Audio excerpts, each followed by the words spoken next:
Tonight, we are learning more about a new school voucher program in Georgia and how it might impact your student. Starting next school year, eligible families will be able to apply for the $6,500 Georgia Program Promise Scholarship.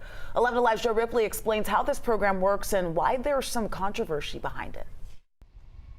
Well, it can be life-changing for these students. Students at some of the state's worst performing schools will soon be in line for the Georgia Promise Scholarship. It offers $6,500 for parents of students who qualify for private school tuition or homeschooling resources. Expecting any one public school to provide everything that every child needs is maybe a little unrealistic. Kyle Wingfield is president and CEO of the Georgia Public Policy Foundation, a nonprofit that breaks down laws like the one lawmakers passed this year, paving the way for the Georgia Promise Scholarship. So this allows that family to make the choice that will be best for their child. We are trying to find a quick fix to some systemic problems. Lisa Morgan with the Georgia Association of Educators sees the scholarship as a way to defund already struggling public schools with a history of scarce resources. It is not a promise. It is not a scholarship. It is a voucher, taking our public funds that should be solely for our students in our public schools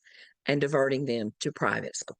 Morgan says many of the students at eligible schools are predominantly minorities or come from low-income backgrounds. While some label Georgia Promise school choice, Morgan says the private schools are choosing which students they'll admit. Rather than looking at ranking schools and saying, oh, this school's doing wonderful, why don't we look at these are the challenges the students have and how are we addressing those challenges? Wingfield says the likelihood public schools lose students in subsequent funding could lead to better student performance down the road. They do compete, and that's kind of the rising tide for all students. In Atlanta, Joe Ripley, 11 Alive News.